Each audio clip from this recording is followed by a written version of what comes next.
நல்லா மழை பெய்யும், விவசாயம் நல்லா இருக்கும், காய்கறியும் நம்ம சமைச்சு சாப்பிடலாம்.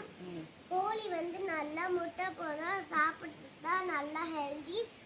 மாடு வந்து ஆடு வந்து பால் கறக்கும்.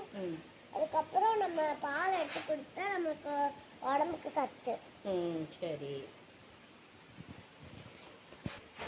நான் வந்து ஹோட்டல் நடத்துறேன். கடைக்கு கஸ்டமர் வந்துட்டாங்க. ஸோ நான் இப்போ சமைக்க தான் போறேன். சரி. அவங்க வந்து பால்கோவா கேட்டிருக்காங்க. நம்ம இப்போ அதான் செய்ய போறோம். வாங்க செய்யலாம். ஃபர்ஸ்ட் சட்டி எடுத்து வச்சுட்டு அப்புறம் குட்டி குட்டி இதெல்லாம் என்னது? இதெல்லாம் என்னது? இது வந்து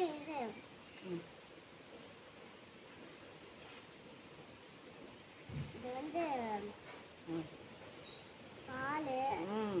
பால்கோவா செய்யறதுக்கு பால் தானே வேணும். சரி.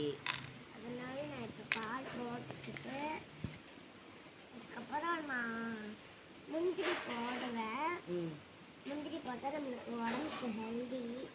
சரி. நான் முந்திரி போடுறேன். சரி. முந்திரி 2 போட்டால் நம்மளுக்கு போதும். சரி. இப்போ நம்ம நல்லா இது கலக்கி விட்டுக்கிட்டு சர்க்கரை போட்டு அதுக்கப்புறம் இறக்கி வச்சிடணும். வந்து இறக்கிட்டேன். வந்து கஸ்டமர் யாரு? கஸ்டமர் வந்து உட்காந்துட்டு இருக்காங்க. இவங்க தான் கஸ்டமரா? இவங்க தான் பால்கோவா கேட்டாங்களா? சரி. ஓகே. இப்போ நம்ம வந்து பிளேட்டில் போட்டு அவங்களுக்கு கொடுத்துடலாம். ஒரு பிளேட்டும் இல்லை. ஸோ நான் இங்கேயே கழுவி எடுத்துட்டு போயிடுறேன். சரி. இந்த ஸ்பூனையும் நான் போட்டு கொடுத்துருவேன். சரி.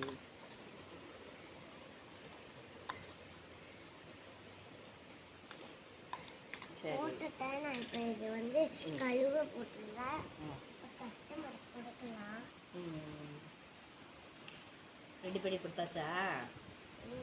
சூப்பர்டா. நல்லா இருக்கு.